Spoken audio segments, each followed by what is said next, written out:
kanya-kanyang obligasyon, kaya dito lang muna sa barko. So, abot kamay lang sana pero hindi kami makakalabas.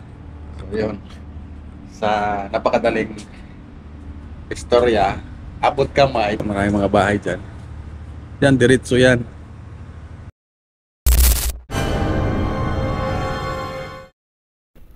Isang napakagandang paglalayag ang binibigay sa amin ng panahon. Napakadali lang namin makakarating sa iba't ibang lugar dito sa Europa. Paggising namin sa umaga, nasa ibang lugar na agad kami.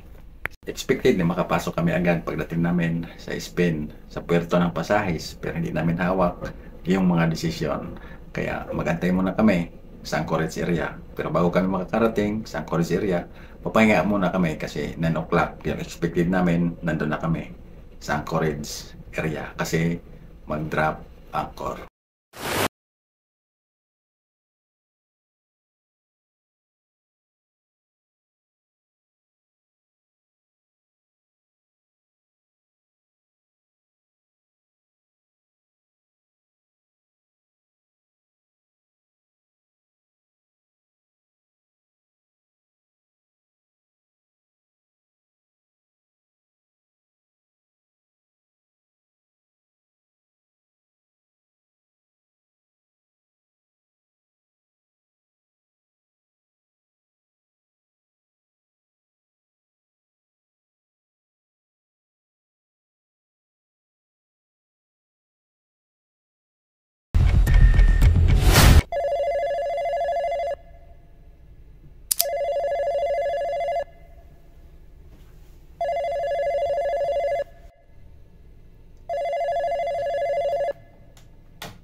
Yes, good evening.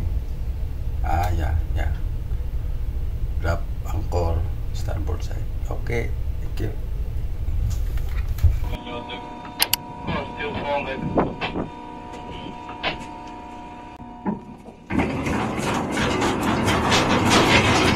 Nasa ankorahe pa kami, so di pa kami makapasok. Siguro sa Lunes pa kami makapasok. So dito muna kami ngayon sa Anchorage area. So yan, yung barko na yung kapitbahay namin.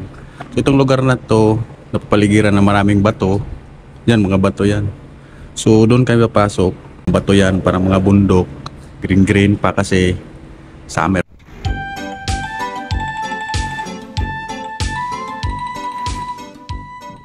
Napakagandang panahon sa araw na to. Mainit, walang ulan. Maliwanag ang araw. Pero sa di inasahan, biglang nagbago.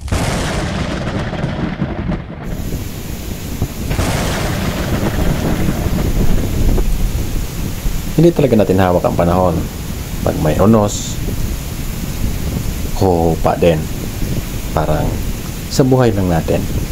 Pag may problema, malulutasan din. Malalagpasan din ang lahat.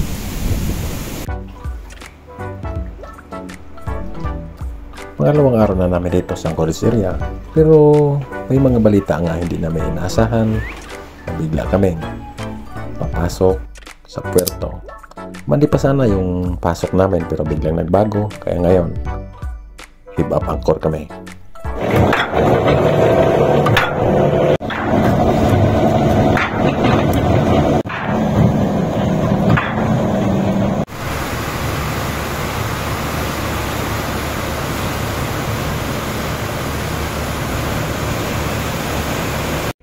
Papasok na kami ngayon sa puerto ng Pasajes, Spain. So tara, tingnan natin kung ano kaganda. Sa pagpasok pa lang, kasi sa balita ko, napakaganda daw ang lugar na to. Pero nasa bungad pa kami ngayon. Nasa bungad pa lang ang barko namin. Sa nakikita ko talagang maganda. Maraming mga rock formation. May mga bahay sa gilid ng bato. May mga batong bahay din. Talagang napakaganda ang lugar na to. Pag sa open sea ka titingin, wala kang makikita ng mga gusali. Kasi nasa likod lang pala sa mga higanting bato ang syudad ng Pasajes, Spain.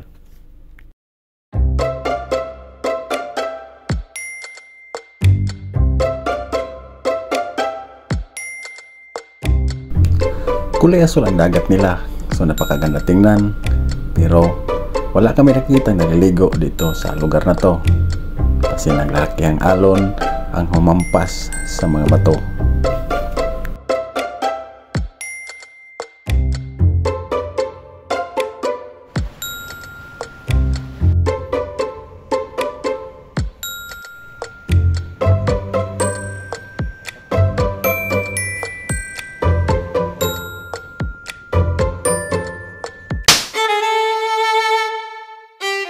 So dito kami ngayon sa Pasajes, Spain.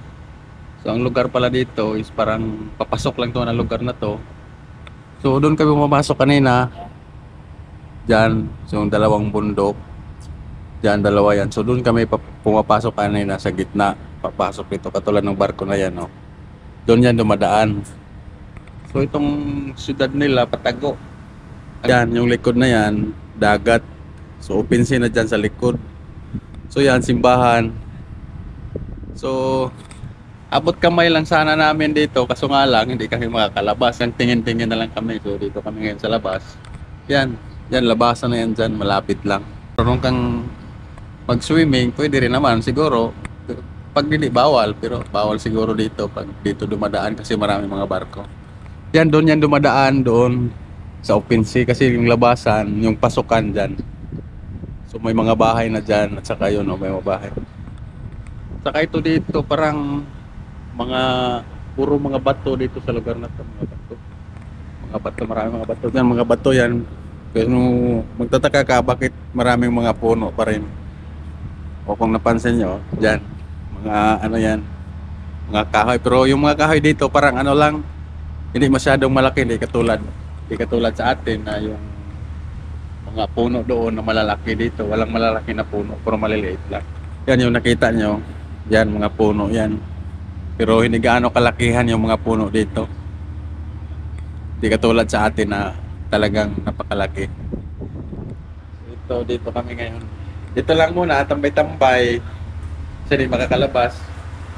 Diyan yung simbahan. Ang palatandaan na may malapit lang sa syudad, yung simbahan. Yan, simbahan. So, diyan, mga building na yan dyan. No? Diyan, mga bahay na yan. So, mga building doon. So, maganda sana maglakad-lakad dyan. Yan, marami nakatambay dyan, no? So, kaso nga lang, hindi kami makakalabas. Kasi may obligasyon kasi dito sa barko. Pagdating. So, may kanya-kanyang obligasyon. Kaya, dito lang muna sa barko. So, abot kamay lang sana, pero hindi kami makakalabas. So, yun. Sayo, marami mga bahay dyan. Yan, diretso yan. Laki-laki din itong syudad nila dito. Malaki-laki na rin. So nga lang, medyo patago. Sa likod lang ng bundok. Saka yun doon, open sea. Yan, open sea yan dyan sa likod. O, diba na makaganda, diba? So, lang kami mga tol. Tambay-tambay lang.